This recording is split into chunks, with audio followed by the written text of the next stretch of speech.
बिस्मिल्लाहिर्रहमानिर्रहीम अस्सलाम वालेकुम, hope you all are good. आज मैं आपको क्लास 12th केमिस्ट्री पीबीए की कंप्लीट प्रिपरेशन कराऊंगा बच्चों, जिसमें सबसे पहले हम मॉडल पेपर 2026 डिस्कस करेंगे। उसके बाद मैं आपको लिस्ट ऑफ एक्सपेरिमेंट्स जो फेडरल बोर्ड ने अपनी वेबसाइट के ऊपर दिए हैं वो दिखाऊंगा, और जितने भी एक्सपेरिमेंट्स हैं 13 एक्सपेरिमेंट्स हैं उन सब का सोल्यूशन भी आपको करके दिखाऊंगा, और एंड पे जो मॉडल पेपर फेडरल बोर्ड ने अपनी वेबसाइट के ऊपर दिया उसका भी हम कंप्लीट सोल्यूशन देखेंगे। चलिए, सबसे पहले बच्चों क्विकली आप मॉडल पेपर देख लीजिए। दो सेक्शंस होंगे आपके इस केमिस्ट्री के पीबीए के अंदर। पहला सेक्शन ए इस 18 मार्क्स का होगा, तीन क्वेश्चन होंगे 6 मार्क्स के ईच। इसके बाद जो दूसरा होगा सेक्शन बी, इसके अंदर भी तीन क्वेश्चन होंगे 4 मार्क्स का, एक तो 12 नंबर, यानी 12 प्लस 18 आपका 30 मार्क्स का जो सा है ये केमिस्ट्री पीबीए होगा।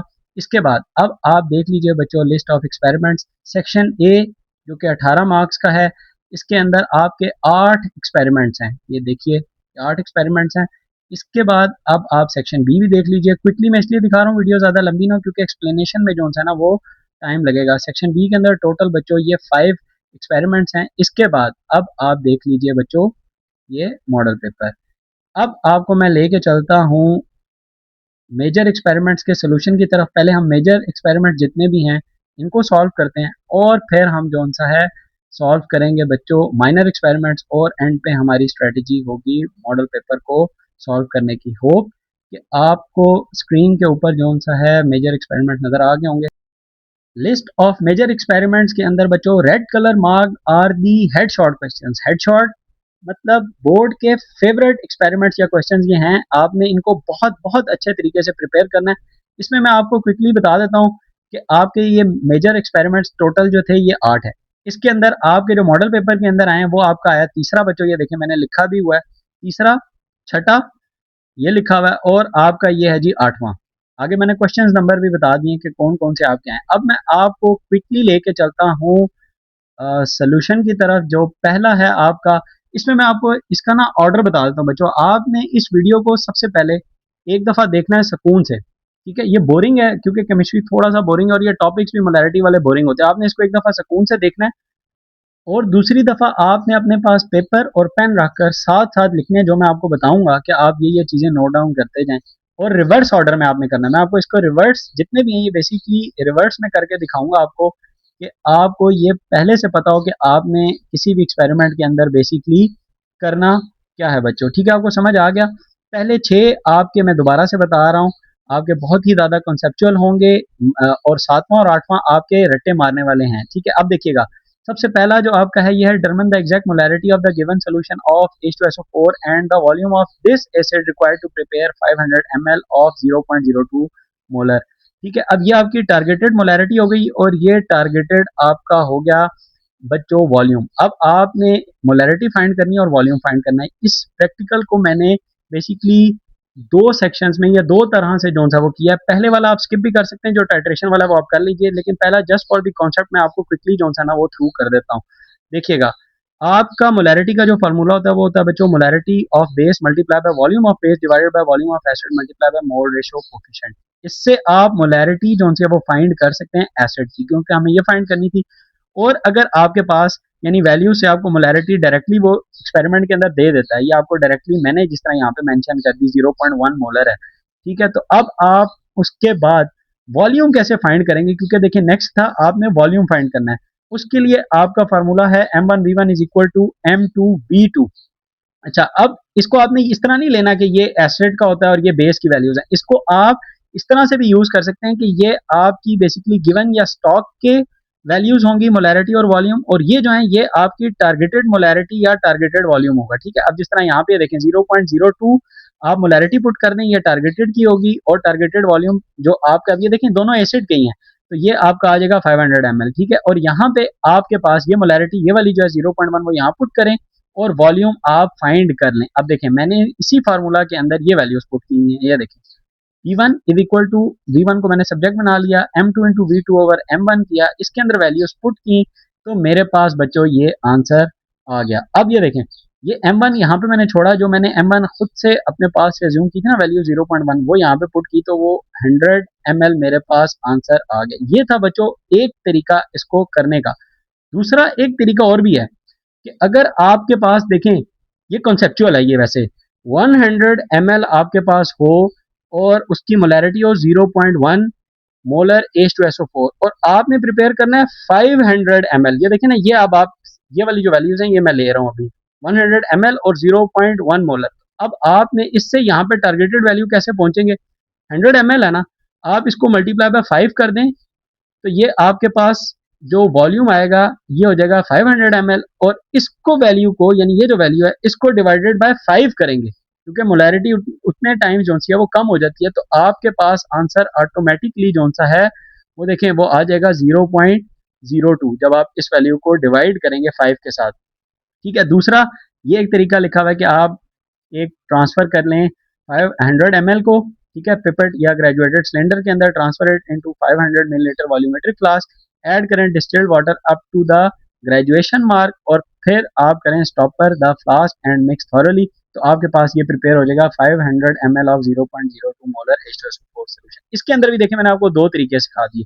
अब मैं आपको क्विकली लेके चलता हूँ बच्चों ओरिजिनल मेथड टाइट्रेशन की तरफ। टाइट्रेशन करने से पहले मैं आपको पहले बता दूं कि आपका जो आगे मैं वैल्यूज यूज कर रहा हूँ ये बार बार मैं आपको नहीं दिखाऊंगा, हर एक के अंदर यही पिक्चर और यही थ्योरी अप्लाई हो रही होगी। आपका ये ब्यूरेट है, ये याद रखें, ब्यूरेट के अंदर आपका टाइट्रेंट होता है। टाइट्रेंट यानी स्टैंडर्ड सोल्यूशन होगा। स्टैंडर्ड सोल्यूशन से मुराद ये है कि जिसकी आपको मोलैरिटी जो सी ना वो नोन होती है। कॉनिकल फ्लास्क इसको कहते हैं एनाइलेट, इसके अंदर आप डालते हैं जिसकी आपको मोलैरिटी अननोन होती है, वो हमेशा आपने कॉनिकल फ्लास्क के अंदर रखना होता है। ये होता है बच्चों पूरी टाइट्रेशन का एक्सपेरिमेंट। ठीक है, अब देख लीजिए वैल्यूज। टाइट्रेशन मेथड यहां से बेसिकली आपका प्रैक्टिकल अब जो ना ये शुरू हो रहा है। इसमें देखिएगा बच्चों टाइट्रेशन ऑब्जर्वेशन टेबल है। आपने गिवन जो H2SO4 सोल्यूशन था उसको टाइट्रेटेड करना है against a standard 0.1 molar NaOH। ये अब आपको गिवन होंगी पेपर के अंदर भी, और मेरा यहाँ पे जो इंडिकेटर है वो फिनफ्थलीन है। ठीक है, और volume of H2SO4 repeated value जो मैंने लिया वो 10.0 ml है। ठीक है, अब ये मैंने 3 दफा एक्सपेरिमेंट परफॉर्म किया, कंकोर्डेंट वैल्यू मेरी आ गई 20। कंकोर्डेंट वैल्यू याद रखिएगा हाईली कंसिस्टेंट मेजरमेंट वैल्यू होती है, और ये जब आप 3 दफा कर रहे होते हैं तो एवरेज ले लें, या आपकी जो एग्जैक्ट वैल्यू जो करीब करीब 2 में से 3 में से 2 आ रही होती है ना उसको आप कंकोर्डेंट वैल्यू आप कहते हैं। ठीक है, अब इसके अंदर याद रखें कि मेरे पास अब NaOH जो है ये कहाँ पड़ा हुआ है, ये याद रखें ये ब्यूरेट के अंदर है क्योंकि उसकी मोलैरिटी मुझे पता थी। अब मेरा H2SO4 जो सा वो नीचे फ्लास्क के अंदर होगा क्योंकि मुझे इसकी मोलैरिटी जो सा है वो फाइंड करनी है। अच्छा, अब ये बैलेंस्ड केमिकल इक्वेशन है, इसके इससे मुझे जब मैं कंपेयर करूंगा मुझे ये A और ये B की वैल्यूज मिलेंगी। देखें H2SO4 के लिए A मिलेगी और 2 NaOH है तो ये 2 वैल्यू है, तो यहाँ पे B की वैल्यू 2 आ जाएगी। बाकी वैल्यू आपको पता ही है। M ऑफ एसिड ये मुझे फाइंड करनी है। वॉल्यूम ऑफ एसिड जो सा है वो मैंने प्रिपिटेड वैल्यू ले ली 10 ml। ठीक है, उसके बाद जो मेरे पास मोलैरिटी है वो 0.1 और जो वॉल्यूम ऑफ बेस जो इसको स्टैंडर्डाइज या टाइट्रेट करेगा वो है बच्चों कंकोर्डेंट रीडिंग 20 ml आ गई। ठीक है, इन सारी वैल्यूज को मैंने इस इक्वेशन के अंदर पुट करना है, तो मेरे पास देखें जो मोलैरिटी ऑफ एसिड आई वो 0.1 मोलर ही आ गई। टाइट्रेशन से आपने हमेशा याद रखना है मोलैरिटी की वैल्यू मिलेगी। मोलैरिटी की वैल्यू को बिल्कुल उसी तरह आप M1V1 is equal to M2V2 वाले फार्मूला में जो मैंने आपको अभी ऊपर बताया था कि स्टॉक गिवन और टारगेटेड वैल्यू या टारगेटेड मोलैरिटी और टारगेटेड वॉल्यूम के अंदर यहाँ पुट करें तो you will get the same answer V1 is equal to 100 ml। अब फाइनल रिजल्ट भी आप देख लीजिए, the exact molarity of the given H2SO4 solution is 0.1 molar और the volume required to prepare 500 millilitre of 0.02 molar solution is 100 ml हो गया। ये था आपका बच्चों एक्सपेरिमेंट नंबर 1 जो कि बहुत ही ज्यादा इंपॉर्टेंट था, हेडशॉट था। अब देखिएगा बच्चों दूसरा प्रैक्टिकल हेडशॉट, अगेन बहुत ही ज्यादा important. The given solution contain 6 grams of Na2CO3 dissolved पर डेसीमीटर क्यूब। ये उसने आपको बेसिकली मास दे दिया। अब डिटरमिन करना, या आप इसको स्ट्रेंथ भी कह सकते हैं क्योंकि 6 ग्राम्स पर डेसीमीटर क्यूब जो सी है ये स्ट्रेंथ होती है। ये यूनिट याद रखें मैं जो साथ साथ बोल रहा हूँ। Determine the percentage purity of the sample, percentage purity find करनी है। अब मैंने जो कहा था ना मैं आपको रिवर्स में करके बताऊंगा। अब परसेंटेज प्योरिटी आपको कैसे मिलेगी, परसेंटेज प्योरिटी आपको मिलती है जब आपको स्ट्रेंथ पता होती है। देखें परसेंटेज आपकी प्योरिटी है उसका ये फार्मूला है, और ये आपको तब मिलेगी बच्चों जब आपके पास स्ट्रेंथ होगी। ये मैंने स्ट्रेंथ फाइंड किया। स्ट्रेंथ आपको कब मिलेगी, जब आपके पास मोलैरिटी होगा। यानी सबसे पहले आपको मोलैरिटी फाइंड करनी है, फिर स्ट्रेंथ फाइंड करनी है, फिर परसेंटेज प्योरिटी फाइंड करनी है। अब मैं आपको लेके चलता हूँ वापस। अब आपके लिए आसान हो जाएगा। अब आपको पूरी जो सी है ना समझ आ गया हायरार्की कि आप ये करने क्या जा रहे हैं और क्यों करने जा रहे हैं। अब देखिएगा एम क्या है, मैंने आपको बता दिया, परसेंटेज प्योरिटी फाइंड करनी है। स्टैंडर्ड जो HCl हमने सोल्यूशन लिया है वो है 0.1 मोलर। अपरेटस और केमिकल्स आप देख लीजिए कौन कौन से मेंशन्ड है, इजीली है। मैं ज़्यादा वीडियो लंबी ना हो इसलिए जो चीज़ें इंपॉर्टेंट है समझाने वाली वो मैं बोल रहा हूँ, ठीक है। मेरे पास यहाँ पे जो इंडिकेटर है मिथाइल ऑरेंज है, जिसका कलर अगेन याद रखिएगा from yellow to light pink होगा। ये इंडिकेटर्स आपने याद रखने हैं, इक्वेशंस आपने याद रखनी है। उसके बाद ऑब्जर्वेशन टेबल है बच्चों, ये देख लीजिए। इसके अंदर ब्यूरेट के अंदर आपने जो स्टैंडर्ड लिया है बच्चों वो 0.1 मोलर HCl ले लिया। Conical flask 10.0 millilitre of the given impure Na2CO3 solution है। इसके बाद आपके पास क्या है, कलर चेंज हो रहा है हमारे पास येलो टू पिंक बच्चों। अब आप देखिएगा एसिड का जब हमने 3 दफा इसको परफॉर्म किया टाइट्रेशन को, अब मैंने ये याद रखें HCl को कहाँ लिया बच्चों, ब्यूरेट के अंदर, ठीक है। और Na2CO3 उसको मैंने लिया है बच्चों कोनिकल फ्लास्क के अंदर और उसका वॉल्यूम है 10.0। और मुझे Na2CO3 की मोलैरिटी फाइंड करनी है बाय टाइट्रेशन। और मुझे चूंकि HCl की मोलैरिटी पता है, वॉल्यूम मुझे यहाँ से मिल जाएगा कंकोर्डेंट वैल्यू। और ये चूंकि मैं टाइट्रेशन करूंगा तो कलर चेंजेस से मुझे इसके हर दफा ये वैल्यू जो मिलेगी difference of the value of the burette, ये मुझे मिल गई। ये आप देख लीजिए बिल्कुल सेम मैंने एक जैसे सारे एक्सपेरिमेंट्स रखे हैं ताकि आपको समझना आसान हो जाए। एक दो आपको अभी लगेंगे, तीसरे से आपको बिल्कुल आप थ्रू हो जाएंगे टाइट्रेशन तक, आप बहुत इजीली समझ जाएंगे। इसके बाद देखिएगा, अब आपने इस फार्मूला के अंदर ये वैल्यू पुट की, M of base, V of base, M of acid, V of acid, ये आपकी एसिड की वैल्यूज आ गई, ठीक है। और ये हमारे पास है बच्चों स्टैंडर्ड, और ये हमारे पास आ गया बेस यानी Na2CO3। इसकी हमने मोलैरिटी जो है वो फाइंड आउट करनी है। इक्वेशन से जो बैलेंस केमिकल इक्वेशन थी उससे हमने ए और बी की वैल्यूज जो सी हैं वो उठा ली। तो मेरे पास मोलैरिटी जो सी है ये आ गई एम ऑफ बेस की 0.05 मोलर, ठीक है। ये अब आपके पास मोलैरिटी आ गई। अब मुझे फाइंड करनी है बच्चों स्ट्रेंथ। अब देखें स्ट्रेंथ का क्या फार्मूला होता है, पहले स्ट्रेंथ का फार्मूला देखें। स्ट्रेंथ होता है मोलैरिटी मल्टीप्लाई बाय मोलर मास। इसका मतलब मेरे पास मोलैरिटी है, मोलर मास नहीं है। तो अब मैं क्या करूंगा, मैं मल्टीप्लाई करूंगा, पहले फाइंड करूंगा मोलर मास और उसको मल्टीप्लाई कर दूंगा मोलैरिटी से, तो मुझे मिल जाएगा बच्चों स्ट्रेंथ।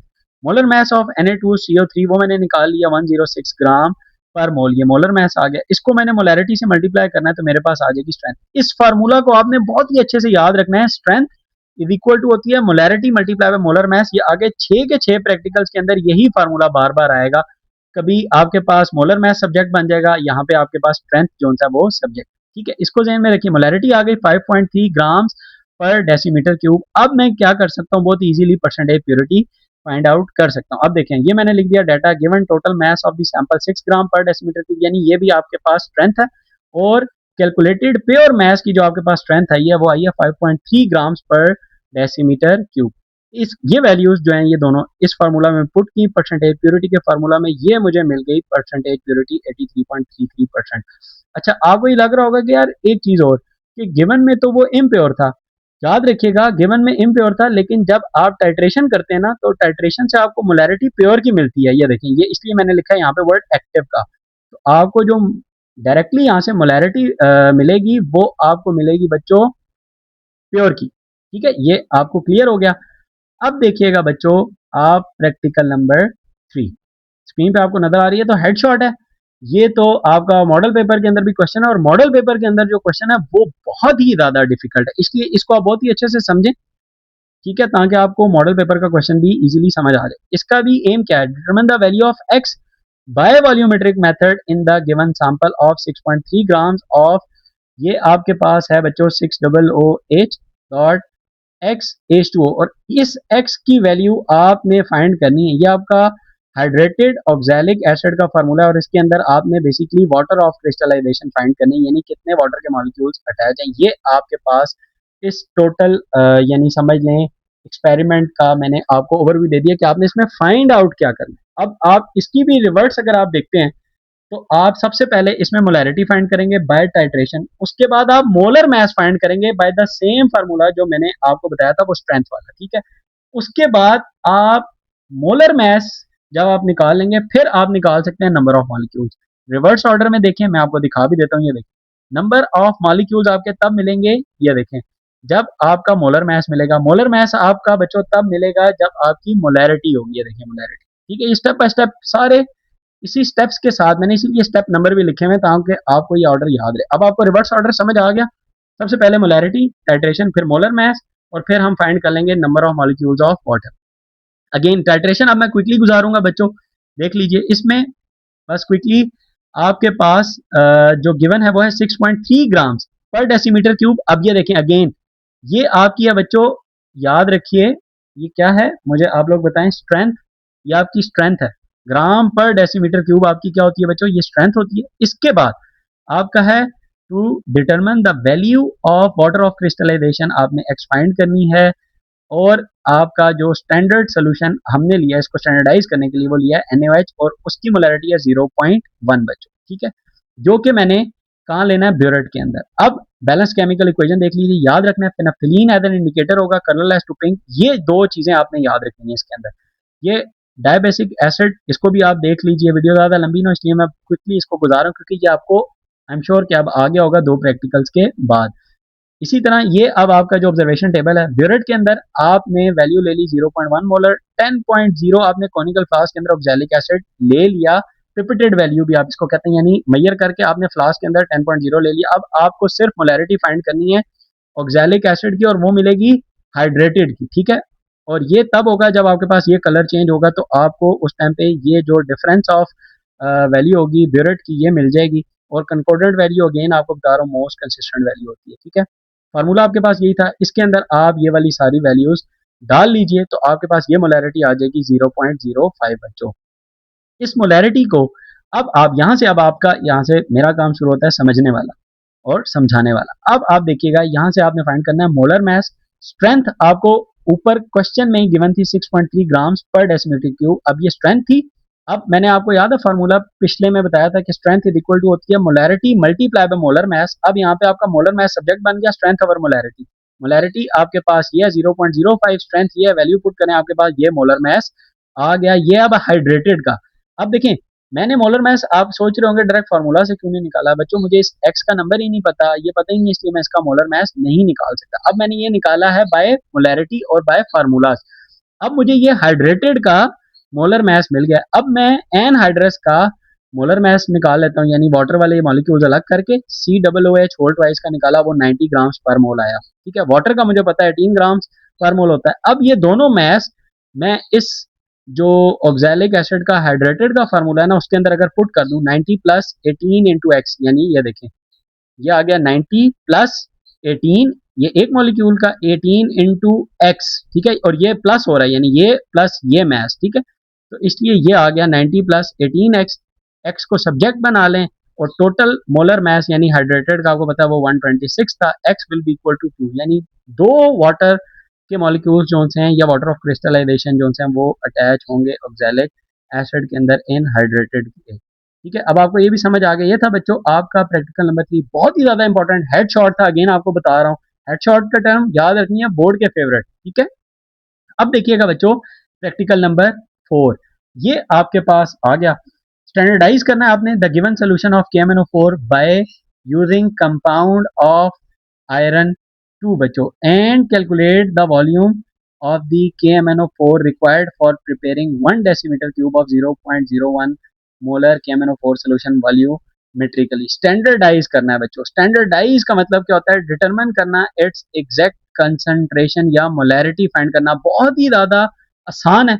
अगर मैं इसको कहूं कि ये बिल्कुल जो चौथा है ये बिल्कुल फर्स्ट की तरह है, अगर आपको फर्स्ट समझ आ गया तो आपको ये फोर्थ भी समझ आ जाएगा। इसमें आपने क्या करना है, मोलैरिटी फाइंड करनी है और M1V1 is equal to M2V2 लगा के आप वॉल्यूम भी फाइंड आउट कर लेंगे। मोलैरिटी बाय टाइट्रेशन निकालें, बहुत इजी। अब देखिए मैंने आपको पूरी जो सी है ना वो गेम समझा दी है, ठीक है, रिवर्स इंजीनियरिंग भी करके बता दिया है। अब इसके अंदर जो आप इसको टाइट्रेट कर रहे हैं बच्चों, ये standard solution of iron 2 compound, इसको आप मोहर साल्ट भी कहते हैं। ये जो वो टर्म्स हैं जो मेरा यहाँ पे बोलना जरूरी है ताकि आपको पता चले कि मोहर साल्ट आगे क्या होगा। And calculate the volume of this KMnO4 required to prepare 1 decimetre cube of 0.01 KMnO4 solution बच्चों, ठीक है। ये अब आपको समझ आ गया। अब आप देखिएगा मैंने इसमें अपरेटस क्या लिया ये आप देख लीजिए, और मेरे पास जो मोहर साल्ट है जिसका जो कॉमन नेम है ferrous ammonium sulphate FeSO4 dot, ये इसका केमिकल फार्मूला ये देख लीजिए आप। और डाइल्यूट सल्फ्यूरिक एसिड मुझे इसमें लेना है बच्चों। Chemical principle and the equation आप देख लीजिए। पोटेशियम परमैंगनेट जो सा है ये बहुत ही ज़्यादा पावरफुल ऑक्सीडाइजिंग एजेंट होता है, जो कि ऑक्सीडाइज करता है Fe2 पॉजिटिव को मोहर सॉल्ट को यानी Fe3 पॉजिटिव के अंदर। और ये आपका सेल्फ इंडिकेटर के तौर पर भी काम करता है KMnO4, और इसका कलर चेंज हो जाता है, याद रखिएगा, colourless to a permanent light pink. ये वो चीजें जो आपने याद रखी जो मैंने बोर्ड में बताई। इक्वेशन आप याद रख लीजिए, और इक्वेशन आप आयनिक इक्वेशन भी याद रख सकते हैं, और दूसरा ये जो मॉलिक्यूलर इक्वेशन है ना बच्चों, इसको भी आप याद रखिए। 2 और ये 10 था, FeSO4 का 10 था और KMnO4 का 2 था, यानी ये 1:5 होगी। ठीक है, ये भी जब टाइट्रेशन में वैल्यूज पुट करूंगा ना, ये वहां पे मैं आपको बताऊंगा कि मैंने KMnO4 की 1 और FeSO4 की 5 क्यों रखी। ठीक है, अब देखिए ऑब्जर्वेशन एंड टेबल देखिएगा बच्चों। इसमें एक छोटी सी बात मैं आपको पहले बता दूं कि मैंने इस केस के अंदर जो मेरा KMnO4 था वो मैंने ब्यूरेट के अंदर लिया है, और जो मेरा सॉल्ट है, ठीक है, वो मेरा पड़ा हुआ है नीचे कॉनिकल फ्लास्क के अंदर। ठीक है, अब यानी जो KMnO4 है ऑब्वियसली मुझे उसी की मोलैरिटी फाइंड करनी है, तो मोलैरिटी वाला तो नीचे फ्लास्क के अंदर होना चाहिए, लेकिन मेरे पास अभी मोलैरिटी वाला ब्यूरेट के अंदर है। ये कंफ्यूज नहीं होना, ये बिकॉज ऑफ दी सॉल्ट जो है ना, मैंने इसको फ्लिप किया हुआ है। वैल्यूज के ऊपर कोई फर्क नहीं पड़ेगा, ये देख लीजिए। ये मेरे पास ब्यूरेट की वैल्यू आ गई, ये 10, और मैंने जो KMnO4 की मोलैरिटी है वो फाइंड आउट करनी है। ये मेरे पास उसका आ गया वॉल्यूम, और मोहर सॉल्ट की ये मोलैरिटी और ये वॉल्यूम पड़ा हुआ है। ठीक है, ये दोनों वैल्यूज, और ये आपके पास इक्वेशन है। इसके अंदर ये वो 1 और वो 5 जो मैंने आपको बताया था बैलेंस केमिकल इक्वेशन से, ये वो वैल्यूज पुट की हैं। इससे मुझे KMnO4 की बच्चों मोलैरिटी मिल गई। इस मोलैरिटी को मैंने इस फार्मूला के अंदर पुट किया, M1V1 is equal to M2V2। अब इसके अंदर टारगेटेड वैल्यू जो थी 0.01 मोलर थी, और targeted value of the volume जो था वो 1 डेसीमीटर क्यूब बनाना था। मैं आपको वापस लेके जाता हूँ, कैलकुलेशन है for the preparation of 1 decimetre cube of 0.01 molar. ये आपका ऊपर सवाल था, याद रखिएगा। 1 डेसीमीटर क्यूब बेसिकली वॉल्यूम था, ये आपका आ गया टारगेटेड वॉल्यूम 100 ml, और ये आपकी टारगेटेड मोलैरिटी आ गई। सही है, जिसको मैंने M2V2 लिया, M1V1। यहाँ से आप बेसिकली V1 जो सा वो फाइंड आउट कर लें, इसके अंदर वैल्यू डालें। बिल्कुल आपका प्रैक्टिकल नंबर 1 की तरह बहुत ही ईजी है, इसको भी आप अच्छे तरीके से कर लीजिए। होप कि आपको ये भी समझ आ गया होगा। रिजल्ट भी आप देख लीजिए, बिल्कुल यही है जो मैंने इसी के अंदर भी लिख लिया। अगर आप पढ़ना चाहें तो इसको भी आप बच्चों पढ़ सकते हैं। अब आप देखिएगा बच्चों प्रैक्टिकल नंबर 5, जो कि अगेन बहुत ही ज़्यादा इंपॉर्टेंट है, हेडशॉट। इसको भी आपने बहुत ही अच्छे से प्रिपेयर करना है। और ये जो बेसिकली प्रैक्टिकल है ये 2 और 3 दोनों से मिलता जुलता है। सही है, पहले मैं आपको बता देता हूँ डिटरमिन द स्ट्रेंथ। अब आपने इसके अंदर स्ट्रेंथ फाइंड करनी है ऑक्सैलिक एसिड की इन 500 सेंटीमीटर क्यूब के अंदर, तो यानी ऑफ इट्स आइसोलेटेड सोल्यूशन, यानी इसके अंदर रिवर्स के अंदर आपने क्या फाइंड करना है। देखिए मैं आपको बताता हूँ। सबसे पहले आप फाइंड करेंगे बच्चों इसकी मोलैरिटी। जब आप मोलैरिटी फाइंड कर लेंगे, उसके बाद आप फाइंड करेंगे बच्चों स्ट्रेंथ, और स्ट्रेंथ आती है ग्राम पर डेसीमीटर क्यूब, यानी वो आती है 1000 सेंटीमीटर क्यूब के अंदर। उससे अब आप कंपेयर करके वैल्यू को 500 सेंटीमीटर क्यूब के अंदर वैल्यू निकाल लेंगे। मैंने अब आपको रिवर्स करके बता दिया। देखें, फिर से बता रहा हूँ, सबसे पहले मोलैरिटी निकालेंगे, मोलैरिटी के बाद हम स्ट्रेंथ निकालेंगे, जिस तरह हमने दूसरे प्रैक्टिकल के अंदर हमने किया था। ठीक है, स्ट्रेंथ निकालेंगे, और स्ट्रेंथ के बाद हम कंपेयर कर लेंगे। स्ट्रेंथ होती है वो होती है ग्राम पर डेसीमीटर क्यूब, यानी 1000 सेंटीमीटर क्यूब के अंदर, और उसको हम कंपेयर कर लेंगे 500 सेंटीमीटर के साथ। बेसिकली यूनिटरी मेथड लगाएंगे तो ये हमारे पास इसका भी आंसर आ जाएगा बच्चों। ठीक है, अब देखिए इसके अंदर हमारे पास ऑक्सैलिक एसिड, सबसे पहले हमें इसकी स्ट्रेंथ फाइंड करनी थी। स्टैंडर्ड सोल्यूशन पोटेशियम परमैंगनेट ले लिया मैंने, KMnO4, ये एसिडिक मीडियम है, और हमें फाइंड करने हैं जी बच्चों ग्राम्स इन 500 सेंटीमीटर क्यूब, यानी स्ट्रेंथ मुझे फाइंड आउट करनी होगी। ठीक है, ये मेरे पास अपरेटस है। इसके अंदर जो स्टैंडर्ड सोल्यूशन है 0.02 मोलर मैंने लिया है KMnO4 सोल्यूशन, और डाइल्यूट H2SO4 जो सा वो मैंने लेना है। इसमें ये जो बोर्ड के अंदर है इसको याद रखिए, ये जो रिएक्शन है ये 60 टू 70 डिग्री के ऊपर ये हो रहा होता है, और KMnO4 act as self indicator होगा। आयनिक सोल्यूशन इक्वेशन देख लीजिए, और मॉलिक्यूलर इक्वेशन भी आप बच्चों देख लीजिए अच्छे से, इसमें आपने गलती नहीं करनी। इसको आप याद कर लीजिए, ये जितनी भी वैल्यूज ये बोर्ड के अंदर है और ये जो इक्वेशन है इनको आपने मेमोराइज करना है और रटा मारना है। ठीक है, इसके बाद आप देखिएगा बच्चों ऑब्जर्वेशन टेबल आ गया।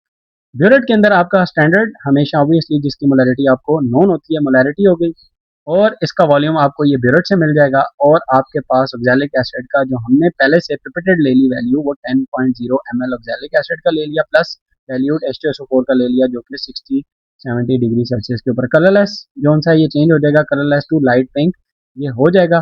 वैल्यूज मुझे मिल जाएंगी, मैं इस फार्मूला के अंदर बिल्कुल उसी तरह वैल्यू पुट करूंगा। 2 और 5 मुझे वैल्यू पुट करनी है, क्योंकि ये देखिए इक्वेशन के अंदर ये 2 और ये 5 थी, इसलिए मुझे ये 2 और 5 वैल्यूज यहाँ पे ये पुट करनी पड़ी, और इससे मुझे मोलैरिटी मिल गई 0.05।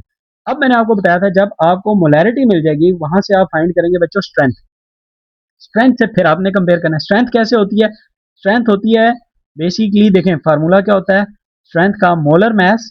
सिंपल, आप मोलर स्ट्रेंथ होती है मोलैरिटी मल्टीप्लाई बाय मोलर मास। तो सबसे पहले आप मोलर मास जो सा वो कैलकुलेट कर लें बच्चों, और molar mass of hydrated oxalic acid वो 126 ग्राम पर मोल है। अब यहाँ पे ये 2 गिवन है, देखें ये ऑलरेडी गिवन है हमारे पास, इसलिए वो 126 ही है, और मोलैरिटी मल्टीप्लाई बाय मोलर मास किया तो ये मेरे पास वैल्यू आ जाएगी बच्चों 0.05 multiply by 126 is equal to 6.3 gram per decimetre cube. ये मेरे पास स्ट्रेंथ आ गई। अब ये है 6.3 ग्राम्स पड़े हुए हैं 1000 सेंटीमीटर क्यूब के अंदर, ये देखें। तो उससे मुझे अगर अब वैल्यू फाइंड करनी है कि 500 सेंटीमीटर क्यूब के अंदर कितने ग्राम्स होंगे, तो बच्चों सिंपल मैं इसको डिवाइडेड बाय 2 भी कर सकता हूँ, या ये फार्मूला भी लगा सकता हूँ, या मैं इसको यूनिटरी मेथड के साथ भी कर सकता हूँ बच्चों।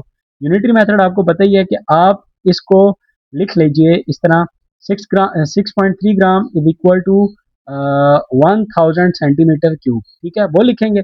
और उसके बाद अब आप 1 सेंटीमीटर क्यूब कर लीजिए, और 1000 को आप डिवाइड कर लें 6.3 के साथ, यानी अभी ये बन गया, और फिर इसको आप मल्टीप्लाई कर लें 500 के साथ, तो आपके पास ये आंसर आ जाएगा। दूसरा ये डायरेक्ट तरीका है, आप इसको कर लीजिए तो तब भी आपके पास ये आंसर आएगा। दोनों मेथड हैं, आप यूनिटरी मेथड भी लगा सकते हैं और ये वाला भी लगा सकते हैं। तो ये अब आपके पास वैल्यू आ जाएगी 500 सेंटीमीटर क्यूब के अंदर 3.15 ग्राम पड़े होंगे बच्चों आपके ऑक्सैलिक एसिड के। ये था आपका practical number 5।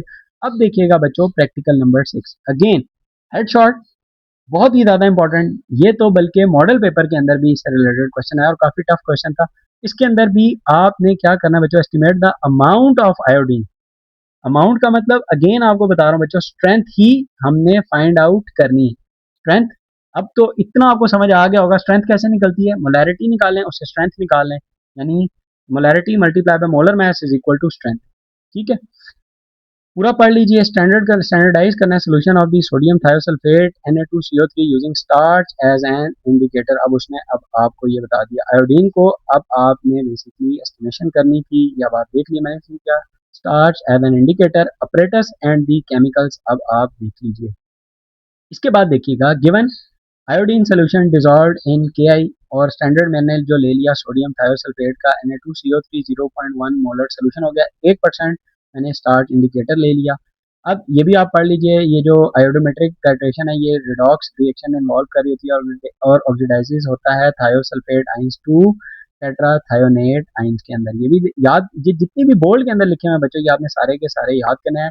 Iodine is completely consumed and the blue black colour disappears, ठीक है। उसके बाद केमिकल इक्वेशन देख लीजिए 1:2, ये आपने याद रखना है, मुझे टाइट्रेशन में हेल्प आउट करेगी वैल्यू। उसके बाद मैंने ब्यूरेट के अंदर जो वैल्यू ले ली वो स्टैंडर्ड 0.1 मोलर आपके पास ले लिया, और मेरे पास कंकोर्डेंट वैल्यू ये आ जाएगी बच्चों Na2SO3 की। और ये जो हाइपो है ये बेसिकली कॉमन निक नेम है सोडियम थायोसल्फेट का, इसलिए ये हाइपो आपको यहाँ पे ये नजर आ रहा है, ठीक है।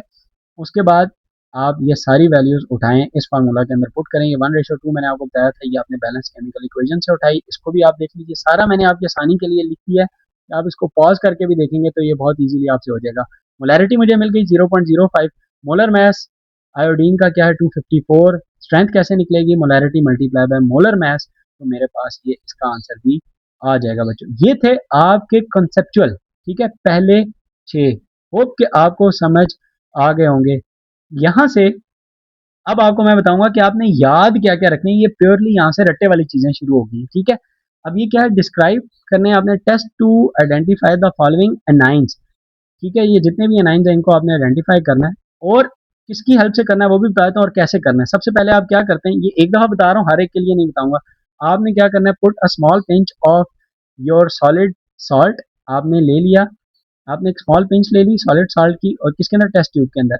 ऐड करना है आपने रीएजेंट यानी dropper to add a specific chemical, यानी हमारे पास इस केस के अंदर H2SO4 भी हो सकता है, HNO3 भी हो सकता है, और HCl भी हो सकता है, ठीक है। वो आपने ऐड करते जाना है और वॉच करना है closely to see how the sample reacts, bubbles बन रहे हैं, कलर चेंज कर रहा है या गैस जो उनकी है वो इवॉल्व हो रही है। ठीक है, उसके बाद देखिए group dilute acid group, group one के अंदर क्या है, डाइल्यूट एसिड ग्रुप, जो कि दो है आपके पास, CO3 2 negative and SO3 2 negative. ये इसी लिस्ट के अंदर से मैंने ये उठाया है।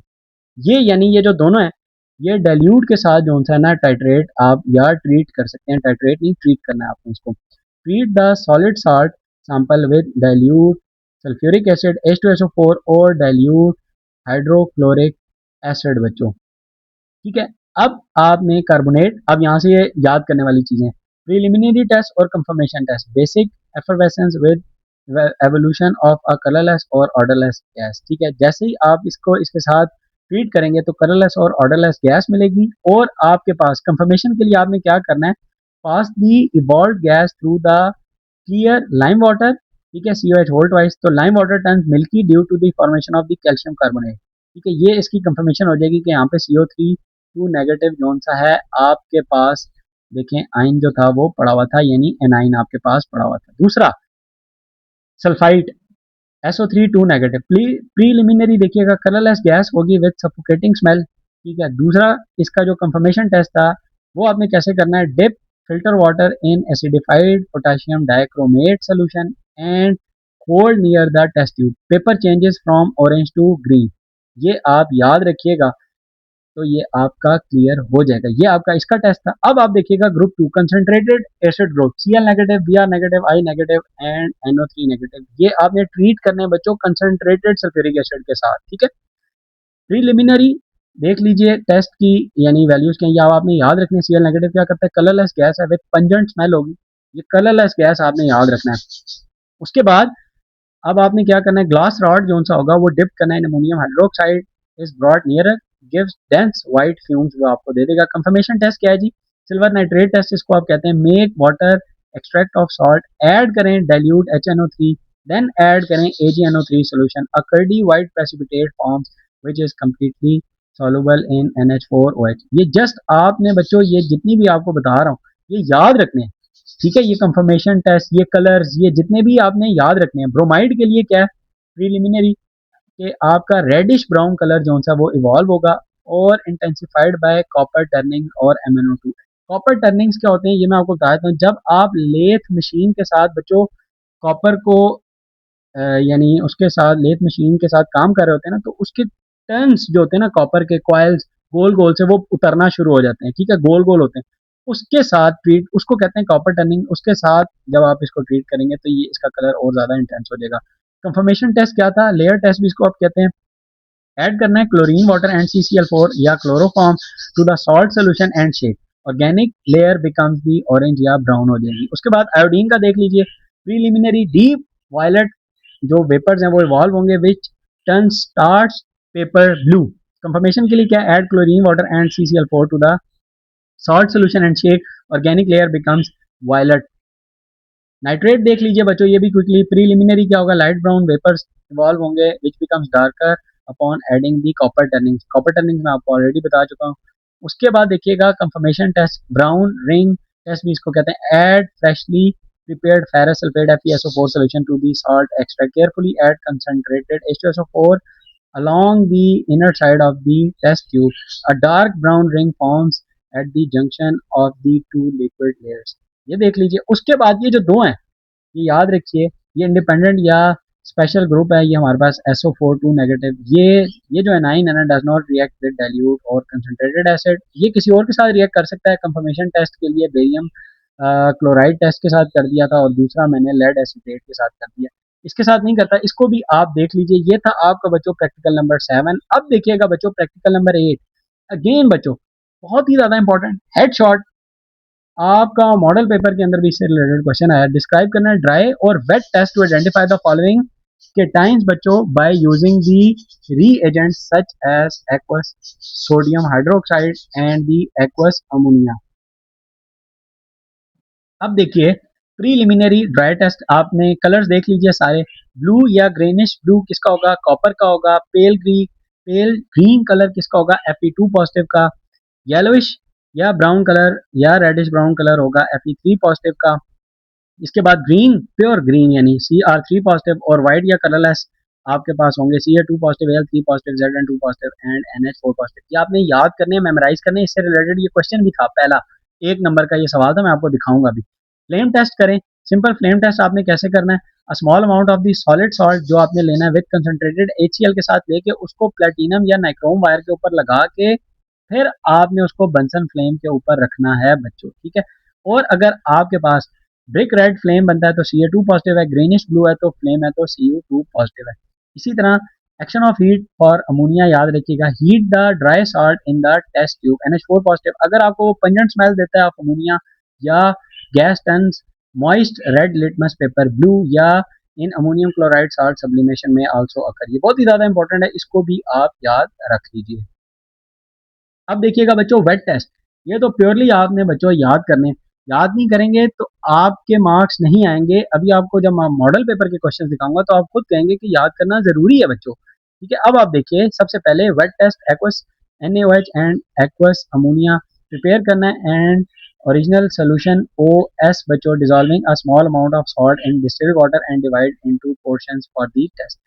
सबसे पहले देखिए आपने इसके अंदर कैटाइंस टेस्ट हो गया, effect of aqueous NaOH and the effect of the aqueous ammonia. ये जिस तरह उसने हमें गाइड किया था प्रैक्टिकल की लाइन के अंदर कि आपने ये करना है। कैटाइंस, ये सारे कैटाइंस हैं, ये उसके इफेक्ट्स हैं। इसके ये NaOH के इफेक्ट्स लिखे हुए हैं, ये आपके अमोनिया के इफेक्ट्स लिखे हुए हैं बच्चों। ये अब आप देख लीजिए, इसको मुझे बार बार बोलने की जरूरत नहीं है, इसको आप वीडियो को पॉज करके अपने पास लिख लीजिए और याद कर लीजिए बच्चों। इसमें ये वाला जो था, ये देखें Fe2 पॉजिटिव, ये मॉडल पेपर के अंदर था, सीधा उसने यही पूछा था कि Fe2 पॉजिटिव जो सा है जब आप उसको एक्वस NaOH के साथ करते हैं तो उसका कौन सा कलर प्रोड्यूस होता है, तो dirty green precipitate forms insoluble in excess NaOH। ये याद करने पड़ेंगे आपको, मैं बार बार आपको कह रहा हूँ कि आपको याद करने पड़ेंगे। वो आपसे सवाल पूछेगा जब मॉडल पेपर का क्वेश्चन अभी मैं आपको दिखाऊंगा तो आप खुद कहेंगे कि सर सही कह रहे हैं कि ये याद करने हैं। बार बार कह रहा हूँ बच्चों, ये याद करें।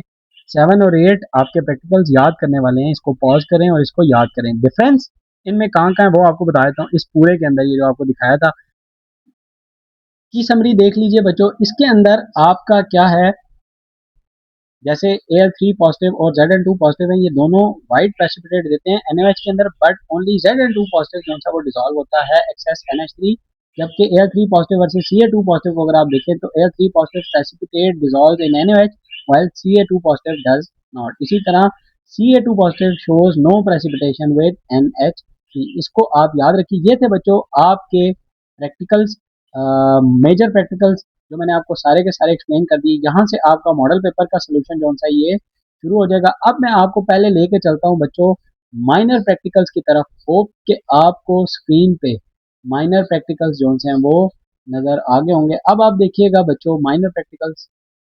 अच्छा, माइनर प्रैक्टिकल्स के अंदर भी बिल्कुल इसी तरह हेडशॉट बहुत ही ज्यादा इंपॉर्टेंट जो रेड कलर के अंदर आपको नजर आ रहे हैं, टोटल हैं ही 5।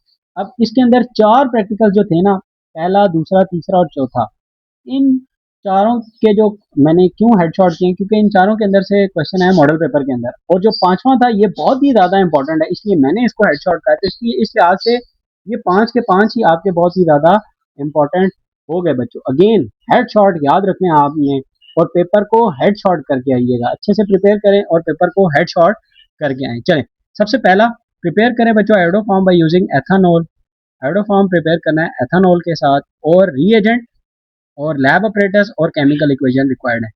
अब आपने इसमें याद क्या रखना है, मैं आपको बार बार बता रहा हूँ। इसमें अब आप याद रखेंगे ऑब्जर्वेशंस और इक्वेशंस। ये आपके जो मॉडल पेपर के अंदर क्वेश्चन है ना, उसके अंदर बार बार वो इसी तरह पूछ रहा है कि आप ऑब्जर्वेशन बताएं और इक्वेशन बताएं। एम क्या है जी, टू प्रिपेयर करना है sample of iodoform CH3 using ethanol, ठीक है। रिएजेंट्स देख लीजिए, C2H5OH ये आपका रिएक्टेंट हो गया, आयोडीन क्रिस्टल, हाइड्रोजन सोर्स हो गया, सोडियम कार्बोनेट जो या सोडियम हाइड्रोक्साइड ये आपका हो गया बेस कैटलिस्ट। डिस्टिल्ड वाटर आपने ले लेना है। लैब ऑपरेटर्स आप देख लीजिए कौन कौन सा, ये क्विकली मैं गुजारूंगा। उसके बाद केमिकल इक्वेशंस आप देख लीजिए बच्चों, ये याद करनी है आपने। ये जो डाउनवर्ड है इसका मतलब है प्रेसिपिटेशन हो रही है या PPT जो सा वो फॉर्मेशन हो रही है, और जो अपवर्ड डायरेक्शन है इसका मतलब है गैस जो सी है वो एवोल्यूशन हो रही है, गैस इवॉल्व कर रही है, ठीक है। ये इक्वेशन आप याद कर लीजिए बहुत अच्छे से, ये मॉडल पेपर के अंदर पड़ा हुआ था। ये देखें, overall molecular equation in model paper with NaOH। मैंने बताया भी हुआ है कि ये वाली जो इक्वेशन है ये मॉडल पेपर के अंदर सोल्यूशन में आई हुई है। जबकि यहाँ पे मैंने जो सी है वो Na2CO3 के साथ लिखी हुई है, मॉडल पेपर के अंदर उसने NOH के साथ पूछी है, ठीक है। तो मैंने इसीलिए यहाँ पे Na2CO3 के साथ लिखी, ताकि अगर आपको वो क्वेश्चन पेपर के अंदर Na2CO3 के साथ देता है तो आपको इक्वेशन पता हो, तो आप ये भी याद कर लें और मॉडल पेपर वाली NOH के साथ जो है वो भी याद कर लीजिएगा। स्टेप बाय स्टेप रिएक्शन देख लीजिए, वैसे इसकी जरूरत नहीं है, लेकिन अगर कोई बच्चा करना चाहता है तो देख ले। मैकेनिज्म इसका ये होगा, ये देखें CH3 जोन सा ये बन रहा है, आयोडोफॉर्म इसको कहते हैं CH3। ये इंपॉर्टेंट है बच्चों, आपने ये याद रखनी है। फिजिकल प्रॉपर्टीज, ये इंडिकेशंस आपने याद रखनी है। पेरेंट्स क्या होगी, ब्राइट येलो क्रिस्टलिन सॉलिड होगा। ऑर्डर क्या होगा, पंजेंट, मेडिसिनल या हॉस्पिटल लाइक स्मेल होगी आपकी। सेफ्टी प्रिकॉशंस भी आप इसको देख सकते हैं, यानी आपकी ऑब्जर्वेशन, ये आपकी ऑब्जर्वेशन है बच्चों, ठीक है। और दूसरा आपकी इक्वेशन, ये बहुत ही ज्यादा इंपॉर्टेंट इससे क्वेश्चन आया हुआ है। अब आप देखिएगा बच्चों, दूसरा practical, identify aldehyde and ketone functional group by using the Fehling solution and the Tollens reagent। अब आपने aldehyde और ketone को जो सा आइडेंटिफाई करना है, किसकी मदद से, Fehling solution और दी Tollens reagent की मदद से। अब आप देखिएगा होता क्या है, अल्डिहाइड आपका बेसिकली इजीली ऑक्सीडाइज हो जाता है बच्चों, जबकि आपका कीटोन अल्डी जो है वो ऑक्सीडाइज नहीं होता। रीजन मैंने लिख दिया, अगर वो आपसे पूछ ले तो आपको पता हो रीजन, तो ये रीजन आप देख लीजिए। ये क्यों ऑक्सीडाइज हो जाता है, because they contain a hydrogen atom attach to the carbonyl group, इसलिए they can reduce weak oxidising agent, ठीक है। दूसरा क्या है, कीटोन क्यों नहीं हो सकता, क्योंकि उसके पास एक तो हाइड्रोजन एटम नहीं होता और ये इजीली ऑक्सीडाइज भी नहीं हो सकता। ये आपके पास केमिकल, बाकी आप पढ़ लीजिएगा अच्छे से। अब आप देखिएगा बच्चों, रीएजेंट्स, रीएजेंट्स कौन कौन से हैं, टॉलेंस रीएजेंट, इसको देख लीजिए, ये आपके दोनों में फेलिंग सोल्यूशन और फेलिंग सोल्यूशन ए और बी, ये दोनों देख लीजिए। कितने कितने डालने हैं आगे आपको बता देता हूँ किस तरह परफॉर्म करना है। ऑर्गेनिक सैंपल्स में आप फॉर्मल्डिहाइड, एसिटल्डिहाइड और दूसरा आप एसीटोन या कीटोन ले लिए, यानी आपने एक अल्डिहाइड का ले लिया, एक कीटोन का ले लिया। ये टॉलेंस हो गया, दो फेलिंग्स के सोल्यूशन हो गए। अब आप देखिएगा प्रोसीजर्स या ऑब्जर्वेशन, ये चीज अब आपने याद रखने वाली है। ऑब्जर्वेशन ये याद रखनी है बच्चों, ये इंपॉर्टेंट, और इक्वेशन इंपॉर्टेंट, ठीक है। एक 1 मिलीलीटर आपने सोल्यूशन ले लेना ऑर्गेनिक सैंपल का इन क्लीन टेस्ट ट्यूब, और 1 से 2 millilitre of freshly prepared tolerance reagent आपने ऐड करना है। दोनों को जेंटली वार्म करना है 60 degree for about 5 minutes, shake नहीं करना। ऑब्जर्वेशन देखिएगा, अल्डिहाइड जो सा है वो क्या करेगा, उसकी silver mirror forms on the inner walls of the test tube, यानी Ag पॉजिटिव से Ag, यानी जो आपकी टेस्ट ट्यूब है उधर Ag जो सा वो चिपकना शुरू हो जाएगा, जबकि ketone shows no reaction, solution remains clear, ठीक है। फेलिंग्स क्या करेगा, इसका आपने 1 मिलीलीटर प्लस 1 मिलीलीटर दोनों का, ए और बी का आपने ले लेना है, और 1 मिलीलीटर ऑर्गेनिक सैंपल ले लेना है, हीट करना है in boiling water bath for 5 minutes. Aldehyde और कीटोन क्या करेंगे, blue solution changes to brick red precipitate of Cu2O, ये याद रखिएगा, Cu2O की प्रेसिपिटेशन होगी, ये कलर चेंज होगा, ये याद रखें। उसके बाद ketone no change, solution remains blue. ये जो ऑब्जर्वेशन है बच्चों ये आ सकती है, ये याद रखिएगा। उसके बाद केमिकल इक्वेशन देख लीजिए, ये टॉलरेंस के साथ है और ये आपके फेलिंग्स टेस्ट रिएक्शन अल्डिहाइड के साथ है, ठीक है बच्चों। ये वाली मॉडल पेपर के अंदर आई हुई थी क्योंकि उसने अल्डिहाइड का पूछा था और मैंने अल्डिहाइड का बताया। ये इक्वेशन देखें एज इट इज जो सी है वो मैंने मॉडल पेपर के सोल्यूशन के अंदर भी लिखी हुई है, आप भी याद कर लीजिए कि ये आपका Ag जो सा वो चिपक रहा था, और फेलिंग की इक्वेशन जो सी है वो ये भी आपने याद करनी है बच्चों, ठीक है। उसके बाद ये सिंपल मैंने समरी भी दे दी, इसको भी आप देख सकते हैं, सिंपल वन लाइनर बिल्कुल सेम है कि आपका टॉलरेंस क्या करेगा, सिल्वर मिरर बनाएगा अल्डिहाइड के साथ नो सोल्यूशन, जबकि ब्रिक रेड प्रेसिपिटेशन होगी Cu2 फॉर्म्स, जबकि ये नो सोल्यूशन होगा। ये याद रखिए, कीटोन के लिए ये फेलिंग A+B और ये टॉलरेंस जो है reagent plus warm water bath.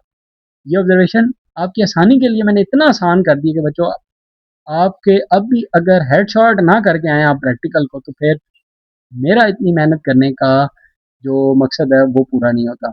मेरा मकसद तब पूरा होगा जब आप इस पूरे प्रैक्टिकल को हेडशॉट करके आएंगे। अब देखिएगा बच्चों, आप जो हैं वो next practical, practical number 3, perform an organic analyst test to identify करना है बच्चों आपने the presence of the compound such as alkene और अल्कोहल, ठीक है, by observing the change in the colour of acidified KMnO4 solution from purple to colourless indicating oxidation. Aim क्या है जी, अनसैचुरेटेड कंपाउंड्स अल्कीन्स या प्राइमरी या secondary alcohols को आपने आइडेंटिफाई करना है, ये याद रख लीजिए। और दूसरा, अब आप इसको करेंगे कैसे, ये आपके पास आ गया इंडिकेटर पर्पल टू कलरलेस, ठीक है। अब आपने इसको करना कैसे, ये आप केमिकल प्रिंसिपल देख लीजिए।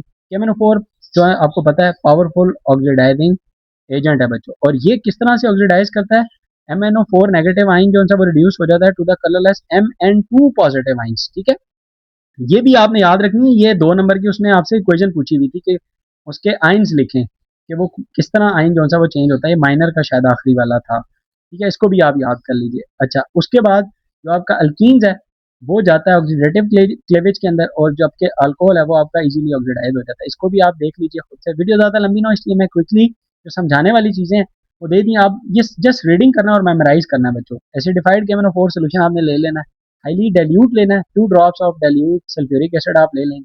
उसके बाद आपने बच्चों लेने हैं सैंपल्स, एक अल्कीन का और एक लेना है प्राइमरी या सेकेंडरी अल्कोहल का, और एक आपने लेना है बच्चों कंट्रोल सैंपल, जिससे आपको पता चलेगा कि नेगेटिव रिजल्ट आ रहा है। ठीक है, ये भी मैंने ऐड किया है। अच्छा है, आपको आइडिया हो जाएगा। अब आपने करना कैसे ऑब्जर्वेशन या प्रोसीजर्स आपके ये याद रखिए। ऑब्जर्वेशन आपने याद रखनी है, इंपॉर्टेंट है।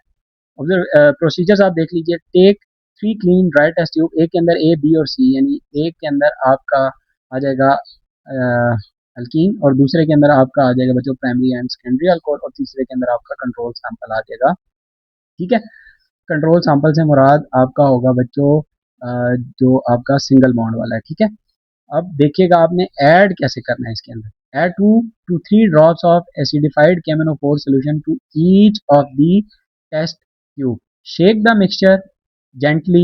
If the color does not fade immediately at the room temperature, warm tubes B and C gently in warm bath water for 1 to 2 minutes. ठीक है, अब ये ऑब्जर्वेशन जो है इंपॉर्टेंट है। अगर तो ये फौरन हो जाता है तो इसका मतलब अल्कीन था। The purple colour of the acidified KMnO4 solution instant, ये वर्ड इंपॉर्टेंट है और ये मॉडल पेपर के अंदर था। दूसरा बी के अंदर क्या होगा कि पर्पल कलर डिसअपियर होगा अपॉन माइल्ड वार्मिंग, थोड़ी सी वार्मिंग करने के ऊपर। और जब जो आपके सैचुरेटेड है ना सिंगल बॉन्ड वाले, तो ये आपके नो चेंज होंगे, कलर चेंज बिल्कुल भी नहीं होगा। केमिकल इक्वेशन आप इसकी देख लीजिए बच्चों, वीडियो को पॉज करें, केमिकल इक्वेशन जो वो देख लें। उसके बाद ये अब आपने याद रखना है MnO4 जो सा कन्वर्ट करता है कलरलेस Mn2 पॉजिटिव के अंदर। ये उसने पूछा था 2 नंबर का सवाल, ये इक्वेशन भी आप देख लीजिए बच्चों। ये अल्कोहल के साथ की है, ठीक है, और ये वाली आपकी बेसिकली अल्कीन के साथ है सिंपल। और ये मैंने इसी तरह समरी टेबल भी बना दिया, इसको भी आप देख लीजिए बच्चों, और ये आपके रिजल्ट हो। वीडियो को पॉज करके भी आप देख सकते हैं बच्चों। अब आप देखिएगा बच्चों 4, identify the phenol functional group. Video को लाइक और सब्सक्राइब कर दें, अपने दोस्तों के साथ भी शेयर जरूर कर दें बच्चों, ताकि उनका भी फायदा हो जाए। चलिए, head short question again, identify करना है phenol functional group. To identify the presence of a phenol functional group OH attached directly to the aromatic ring. अब आप इसकी केमिकल प्रिंसिपल जो है इसको भी देख लीजिए। फिनोल्स आर वीकली एसिडिक या ऑर्गेनिक कंपाउंड होंगे। The aromatic rings alter the reactivity of the hydroxyl group. इसको देख लीजिए, फेरिक क्लोराइड टेस्ट और ब्रोमीन वाटर टेस्ट और लिटमस टेस्ट, ये 3 टेस्ट हैं। फिनोल जो है क्या कैसे होगा जब आप फेरिक क्लोराइड के साथ करेंगे। Phenols form highly intense coordination complexes with iron 3 ions due to the presence of the phenoxide group.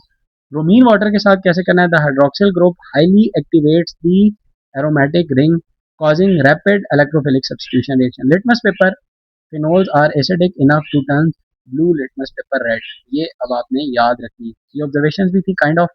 Reagent देख लीजिए बच्चों, आपने न्यूट्रल फेरिक क्लोराइड ले लिया, ब्रोमीन वाटर ले लिया और ब्लू लिटमस पेपर ले लिया, और ऑर्गेनिक सैंपल्स आपने ले लिए बच्चों। प्रोसीजर्स एंड ऑब्जर्वेशन, 1 से 2 मिलीलीटर आप एक्वस ले लेंगे, एक्वस और the alcoholic solution of the given organic sample in 3 test tube.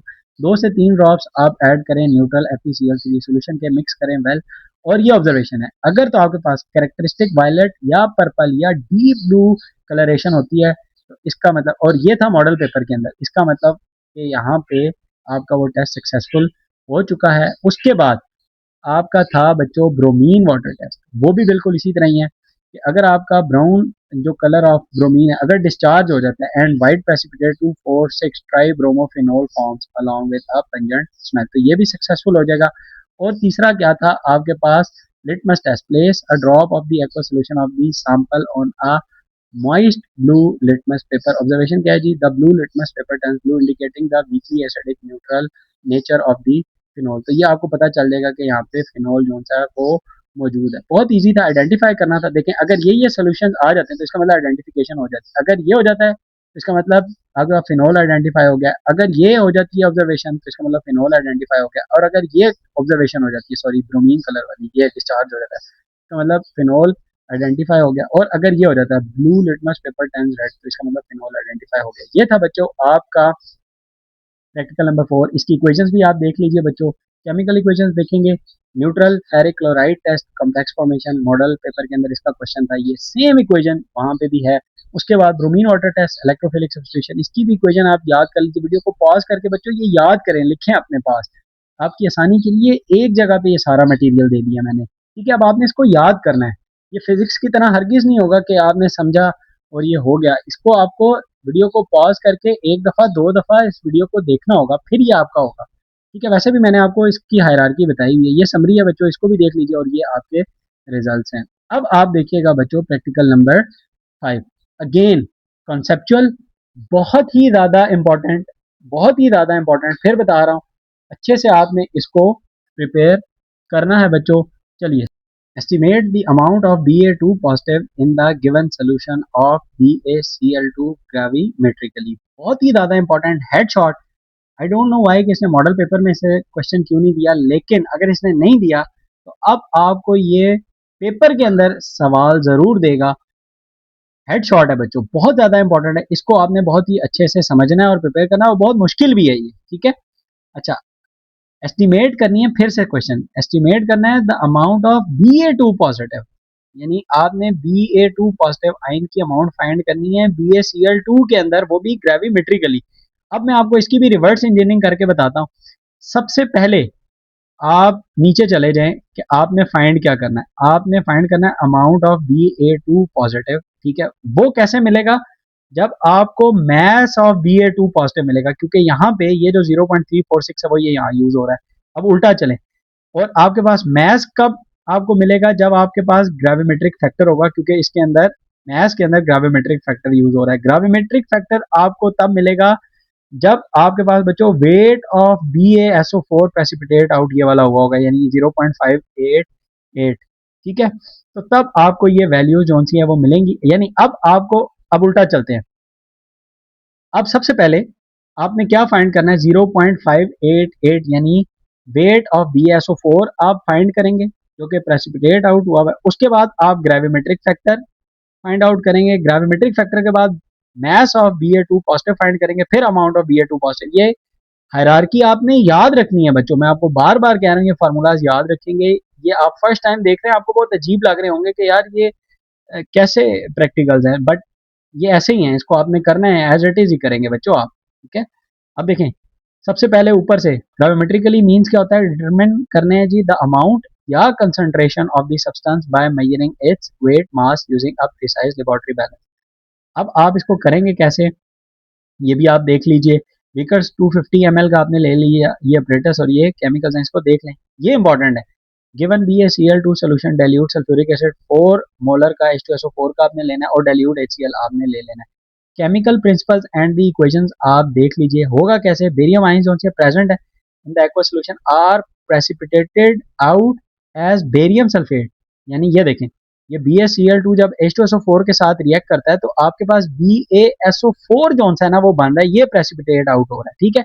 ये जो प्रेसिपिटेशन आउट हो रही है, अब इसका आपने एक याद रखना है कि आपने ये वॉल्यूम कितना लिया हुआ है, ये मैंने अपने पास से जूम किया हुआ है। Volume of the given BaCl2 solution taken 25 millilitre, ठीक है, ये इंपॉर्टेंट है, ठीक है, ये याद रखें। अब ये वैल्यू, ये प्रेसिपिटेट आउट हो गया BaSO4 के अंदर। अब पैरामीटर्स देखें, पैरामीटर के अंदर क्या है जी, weight of the empty clean silica crucible 15.245, और जब आपकी ये जो प्रेसिपिटेशन हुई थी उसको अब आप उसके साथ मेजर करते हैं, यानी dried BaSO4 precipitation, precipitate out जो आपका हुआ था उसको आपने ड्राइड कर लिया फॉर्म में, उसको अब आपने वेट ऑफ द क्रूसिबल के साथ किया तो वो ये हो गया, एम्प्टी के साथ ये था और ड्राइड BaSO4 प्रेसिपिटेट के साथ उसका ये मैच था, इन दोनों का डिफरेंस निकाला तो ये अब आपको मिल गया वेट ऑफ BaSO4 प्रेसिपिटेट। सबसे पहले जो मैं आपको कह रहा था आपने फाइंड आउट करना है, और ये वॉल्यूम अब आप अपने माइंड में रखिएगा 25 ml।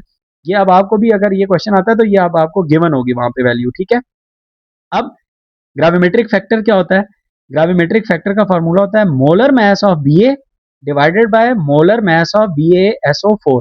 तो सबसे पहले देखें, मोलर मास ऑफ बी ए ये आ गया, और मोलर मास ऑफ BaSO4 आपका ये निकला, ये निकाला ग्रेविमेट्रिक फैक्टर से मेरे पास ये वैल्यू आ गई 0.5884। ये है वेट ऑफ BaSO4 प्रेसिपिटेट। अब ये देखें दोनों बिल्कुल करीब करीब है, ये है 0.588, ये है 0.5884। अब आपने मास ऑफ Ba2 पॉजिटिव कैसे निकालना है? मास ऑफ Ba2 पॉजिटिव होगा इन 25 मिलीलीटर सैंपल। अब वो जो वो वैल्यू ली थी ना ऊपर ये 25, वो ये अब यहाँ पे काम आ रही है, देखिए ठीक है, ये देखें अब ये आ गया mass of Ba2 positive in 25 ml sample. तो मास ऑफ Ba2 पॉजिटिव क्या होगा? Weight of BaSO4 precipitate out जो हुआ है और ग्रेविमेट्रिक फैक्टर से आपकी ये जो वैल्यू आई, इन दोनों को मल्टीप्लाई किया तो 0.346 आपके पास ग्राम्स आ गया। अब अगेन यहाँ पे अब ये वैल्यू आ गई बच्चों, ये मास आ गया आपका, लेकिन ये याद रखें अब आपने अमाउंट ऑफ BaSO4 फाइंड करनी है पर डेसीमीटर क्यूब, एक डेसीमीटर क्यूब के अंदर फाइंड करनी है। ये जो आपको मास मिला है ये 25 मिलीलीटर के अंदर मिला है, आपको 1000 मिलीलीटर के अंदर फाइंड करना है, ठीक है।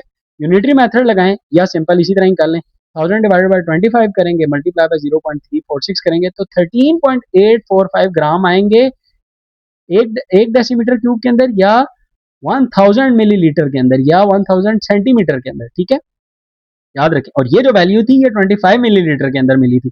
ये था बच्चों आपका प्रैक्टिकल रिजल्ट्स, आपको मैंने दिखा दिए। अब है मेरे पास मॉडल पेपर का सोल्यूशन। अब मैं आपको लेके चलता हूं बच्चों पहले मॉडल पेपर की तरफ वापस।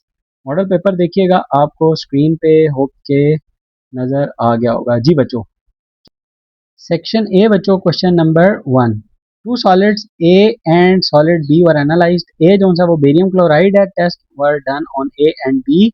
उसके बाद कहता है कंप्लीट द एक्सपेक्टेड ऑब्जर्वेशन। उसके बाद ये जितने भी सवाल हैं इसको देख लें। Student performs a flame test, what is the flame colour observed. उसके बाद आपको कहता है कि आपने ए को जो सा ऐड करना है डिस्टिल्ड वाटर, उसको प्रिपेयर करना है, और उसके बाद उसके दो पोर्शंस यानी दो पार्ट्स लेने, इक्वल पार्ट्स लेने। एक को आपने एक्वा सिल्वर नाइट्रेट के साथ और दूसरे को आपने डाइल्यूट सल्फ्यूरिक एसिड के साथ करना है, और ऑब्जर्वेशंस आपने बतानी। इसी तरह आपने बी के ऊपर भी टेस्ट परफॉर्म करने, जो कि उसने आपको ये दे दिए, ये ऑब्जर्वेशंस थी। और ये अब आपसे वो ये क्वेश्चन पूछ रहा है, name the cations present in the solution B. उसके बाद write down the formula of the precipitates form in the test 2, और फिर कह रहा है write the name of the B. अब देखें ये सारे आपके मेमोराइज करने वाले जवाब नहीं है, जो मैं आपको कह रहा था 7 और 8 अच्छे से याद करें, आपसे वो पूछेगा। अब मैं आपको लेके चलता हूँ सोल्यूशंस की तरफ।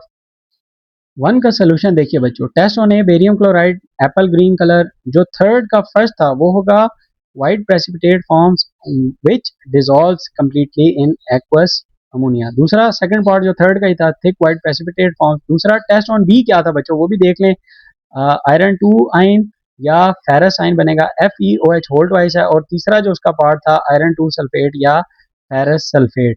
ये थे आपके क्वेश्चन नंबर 1 के सोल्यूशन। अब आप वापस देखिए क्वेश्चन नंबर 2, आपको स्क्रीन पे नजर आ गया होगा। देखिए अब आपका क्वेश्चन नंबर 2 जो है ये काफी मुश्किल है, बहुत ही ज्यादा मुश्किल है। इसमें आपको उसने बताया the formula for the ion 2 sulphate crystals in FeSO4 dot X H2O where X is a whole number, ठीक है। अगेन उसने आपको ये बता दिया, इसमें आपने एट द एंड x ही फाइंड करना है। और student determine the value of x using 0.200 molar potassium manganate, this was solution A. ये याद रखें ए जो सा है वो पोटेशियम मैंगनेट है, एक चीज।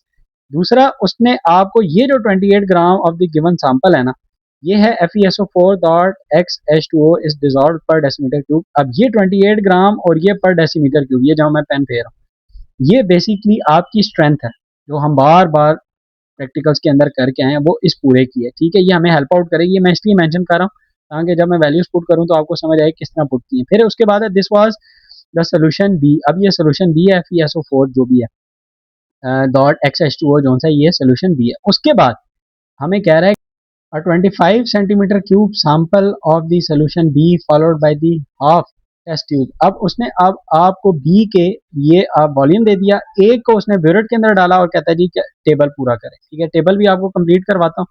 उसके बाद उसने आपको एक बैलेंस्ड केमिकल इक्वेशन भी दे दी आपकी आसानी के लिए, और कहता है calculate the molarity of the hydrated iron 2 sulphate bye using the chemical equation and the above data. Molarity find करनी है, याद रखें हाइड्रेटेड आयरन 2 की और हाइड्रेटेड की करनी, ठीक है। और दूसरा आपने सी का आंसर ही यूज करना है, स्ट्रेंथ, जो कि strength of the hydrated iron to sulphate and calculate the value of the x. ठीक है, ये दो चीजें आपने यूज करके वैल्यू ऑफ एक्स भी फाइंड करनी है। अगेन अपने माइंड में जो आपका प्रैक्टिकल नंबर 3 था वो जेन में रखें, या उसको इससे पहले दोबारा आप देख लें तो ये आपको समझ आ जाएगा। अब मैं आपको इसके बच्चों सोल्यूशन की तरफ लेके चलता हूँ। वो देखिए पहले आप इसका सोल्यूशन जी। ओके, आपको स्क्रीन पे सोल्यूशन नजर आ गया होगा। चलिए अब इसके सोल्यूशन में अब आप देखें, सबसे पहले आपके पास क्वेश्चन नंबर 2 जो है ये कलरलेस 2 हो जाएगा परमानेंट लाइट पिंक के अंदर। फिर उसके बाद टेबल जो मैंने कंप्लीट किया हुआ है वो आप देख लीजिए। वो डिफरेंस जो था 26.5 से 0 तो 26.5।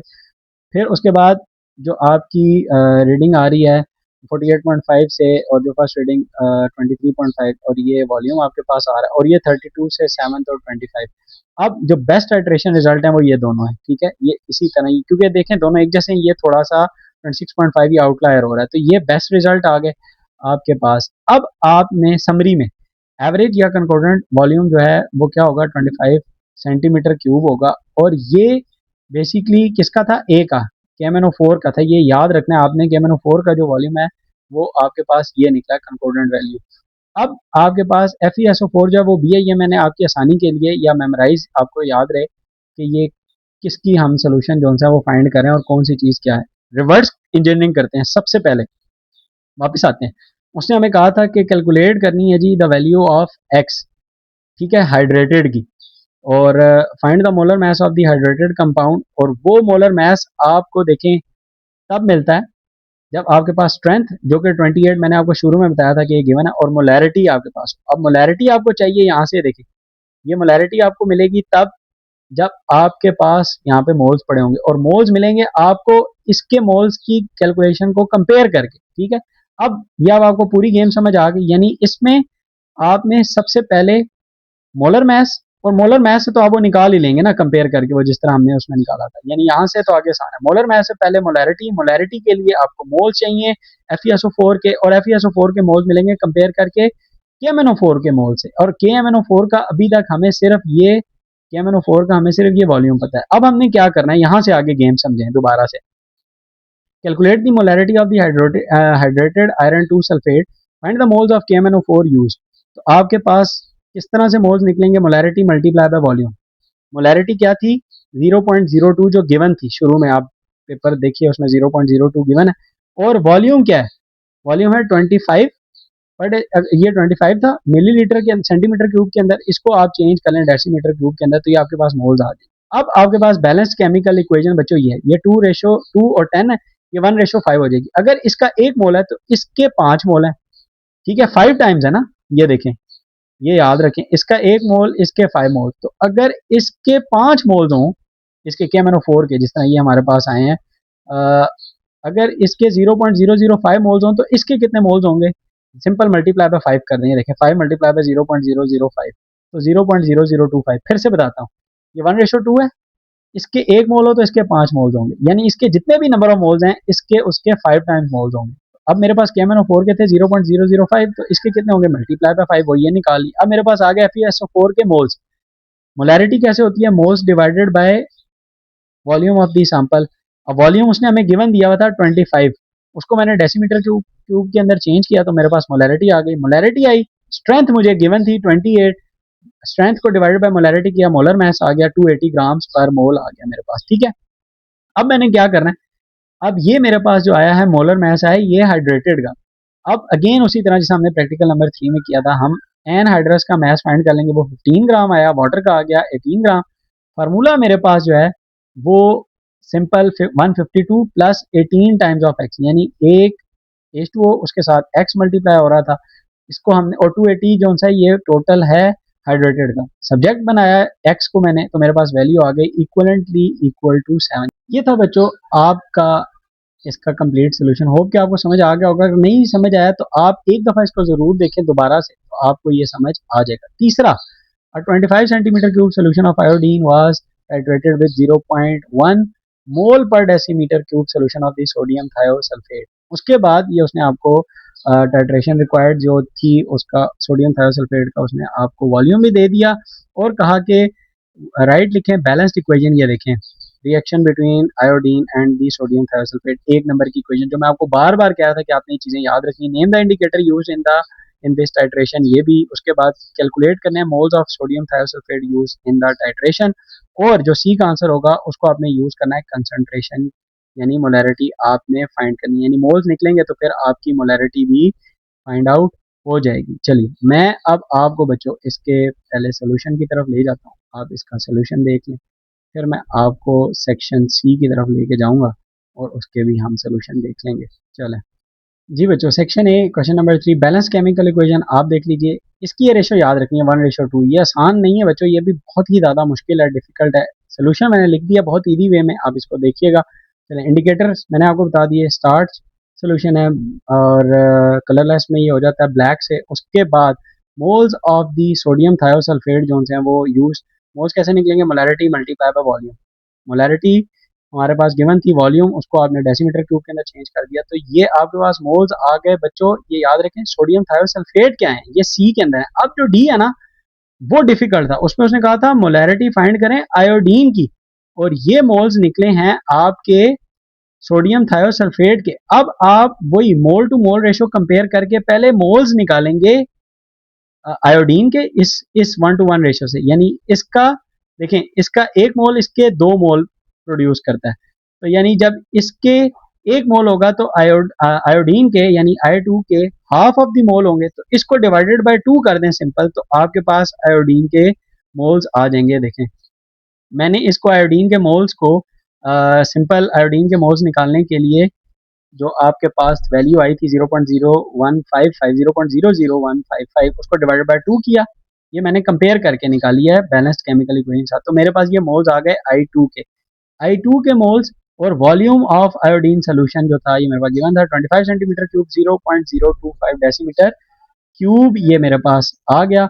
अब मेरे पास मोल भी आ गया, डेसीमीटर क्यूब भी आ गया। मोलैरिटी सिंपल आपके पास क्या होता है, आप वैल्यूज पुट करें मोल्स डिवाइडेड बाय आपके पास डेसीमीटर क्यूब यानी वॉल्यूम, तो आपके पास ये आपके पास मोलैरिटी आ जाएगी। ये था आपका बच्चों फाइनल आंसर। होप कि ये आपको सेक्शन ए कंप्लीट हो गया, ये अब आपको समझ आ गया होगा अच्छे से। अब मैं आपको लेके चलता हूँ सेक्शन बी के ऊपर। देखिएगा बच्चों, question number 4 part A, right down the chemicals required for the preparation of the iodoform. Simple देखें, अगेन देखें वो रट्टे वाली सारी चीजें पूछ रहा है। And also right the chemical equations involve 1+1 marks, और दूसरा राइट द ऑब्जर्वेशन और the identification of the phenol, also right down the chemical equation involve. देखा मैंने आपको कहा था कि बच्चों आपने इसको याद करना है। अगेन सेक्शन बी जो सा उसके जितने भी प्रैक्टिकल थे मैंने आपको कहा था कि ये आपने अच्छे से मेमोराइज करने हैं, मेमोराइज नहीं करेंगे तो आपको इसका आंसर पेपर में नहीं आएगा बच्चों। चलिए अब आप इसके सोल्यूशन भी देख लीजिए जो मैंने आपको बताए थे। प्रिपरेशन ऑफ आयोडोफॉर्म क्या है, केमिकल्स रिक्वायर्ड एथेनॉल, या आपके पास एसीटोन होगा, या आयोडीन क्रिस्टल्स भी हो सकते हैं। इसके बाद केमिकल इक्वेशन आप देख लीजिए, सेम वही जो मैंने आपको प्रैक्टिकल में लिखवाई थी वही इक्वेशन, वहां पे मैंने Na2S2O3 के साथ लिखवाई थी, यहाँ पे NaOH के साथ है, ताकि आपके दोनों क्लियर हो जाए। आइडेंटिफिकेशन के अंदर क्या है, ऑब्जर्वेशन यानी वायलेट और purple colouration is produce instantly होगी, और केमिकल इक्वेशन भी आप देख लीजिए। सिंपल केमिकल इक्वेशन आपकी वही है जो मैंने आपको वहां पर ये रखी थी। देखिए अब ये दो डिफरेंट प्रैक्टिकल से उसने आपसे क्वेश्चन पूछे, एक फिनोल वाले से और एक उसने आपको पूछा है आयोडोफॉर्म वाले से, दो डिफरेंट प्रैक्टिकल्स हैं। होप कि आपको ये समझ आ गए होंगे। अब मैं आपको लेके चलता हूँ बच्चों वापस क्वेश्चन नंबर 5 की तरफ। 5 देखिएगा बच्चों, आपको स्क्रीन पे नजर आ गया होगा।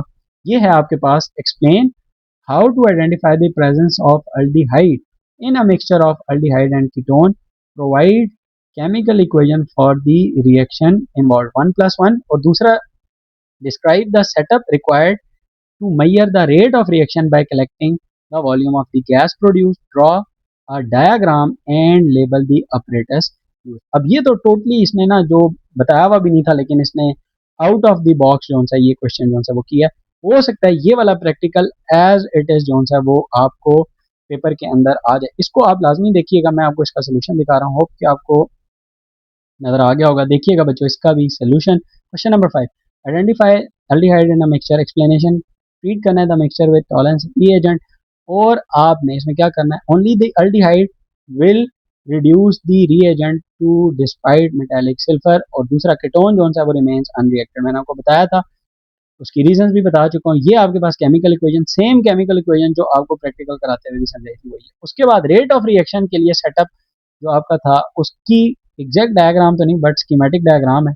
सिंपल कोनिकल फ्लास्क आपको पता है, उसके अंदर रिएक्शन होगा। डिलीवरी ट्यूब वो आप देख लें, और ग्रेजुएटेड ग्लास सिलेंडर इसकी भी आपको फिगर जो है वो पता है। इन सबको आप इसी तरीके से कनेक्ट कर लें तो you will get the correct answer. तो ये बेसिकली इसका सोल्यूशन था, इसको भी आप देख लीजिए। अब मैं आपको लेके चलता हूँ इस मॉडल पेपर के लास्ट क्वेश्चन की तरफ, जो कि क्वेश्चन नंबर बनता है आपका 6। देखिएगा, होप कि आपको ये भी नज़र आ गया होगा। चलिए, अब आपका ये जो है ये है, a student performed an experiment to test for the presence of an organic compound that can be oxidized using acidified potassium manganate. What color changes in KMNO4 shows that the compound can be oxidized? और दूसरा, name one organic compound that can be detected using this test. Again देखें, total रटा। How does the oxidation state of the manganese change in acidified potassium manganate during this reaction? अब मैं आपको इसके भी solution की तरफ लेके चलता हूँ। होप कि आपको इसका सोल्यूशन भी नजर आ गया होगा। चलिए आप देखिए इसका सोल्यूशन भी बच्चों क्विकली, और हम इस वीडियो को एंड करते हैं फिर। Section B, question number 6, colour change, answer from purple to colourless. Decolourisation होगी। ऑर्गेनिक कंपाउंड क्या होगा? Any alkene like ethene. और तीसरा, चेंज इन ऑक्सीडेशन स्टेट, जो मैं आपको कह रहा था, मैंगनीज चेंज करता है फ्रॉम +7 इन पर मैंगनेट आइन टू +2 MnO4 नेगेटिव। ठीक है, +2 में चली जाएगी एज मैंगनीज आइन Mn2 पॉजिटिव। ये आपने बात याद रखनी है, बहुत ही ज़्यादा इंपॉर्टेंट ये लाइन है। ये मैंने आपको 2-3 दफ़ा बताई थी कि आपने ये इसको अच्छे से ही प्रिपेयर करना है बच्चों। ये था बच्चों आपका केमिस्ट्री पीबीए का कंप्लीट सोल्यूशन। होप कि आपको अच्छे से आइडिया हो गया होगा। हेडशॉट पेपर को करके आना है आपने, खुद हेडशॉट नहीं होना, ये मैं आपको बता रहा हूँ। बहुत ही ज़्यादा इंपॉर्टेंट है, इनको अच्छे से प्रिपेयर कीजिए। वीडियो अच्छी लगी है तो बच्चों वीडियो को लाइक और सब्सक्राइब कर दें। अपने दोस्तों के साथ वीडियो जरूर शेयर कर दें ताकि उनका भी फायदा हो जाए। मिलते हैं नेक्स्ट इसी तरह की इंटरेस्टिंग वीडियोस के साथ। तब तक के लिए अल्लाह हाफिज।